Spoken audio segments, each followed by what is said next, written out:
We are gathered in the Oval Office for the National Religious Freedom Day, something very important and very special, and special to me and the people that are gathered around me. This afternoon, we're proudly announcing historic steps to protect the First Amendment right to pray in public schools. So you have the right to pray, and that's a very important and powerful right. There's nothing more important than that, I would say. We're joined by the Secretary of Education, Betsy DeVos, Deputy Attorney General Jeffrey Rosen, and students and advocates from across America. And advocates they were. They've been calling and writing by the thousands, and you're representing that large group of people. In a sacred principle of our republic, that government must never stand between the people and God. Yet in public schools around the country, authorities are stopping students and teachers from praying, sharing their faith, or following their religious beliefs. It is totally unacceptable. You see it on the football field.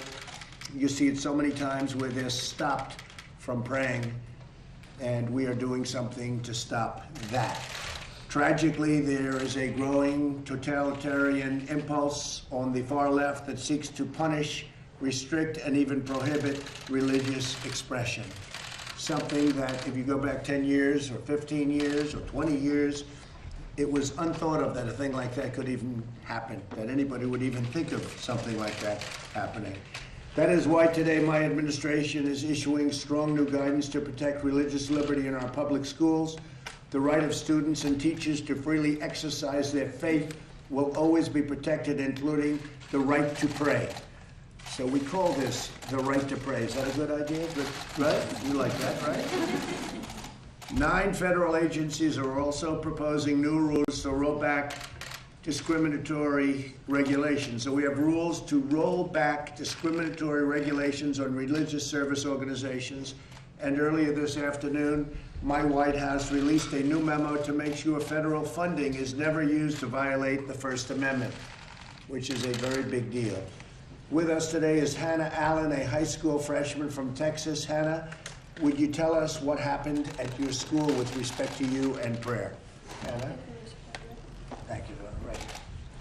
So, me and a group of students from my school wanted to pray for a former classmate's brother who had got hurt in an accident.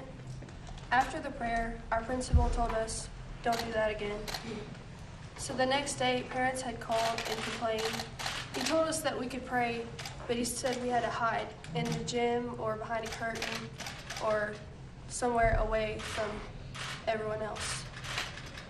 And I know that if this can happen in a small town in Texas, it can happen anywhere across America. And that's not right. No one should feel ashamed of their faith, especially in a school or anywhere.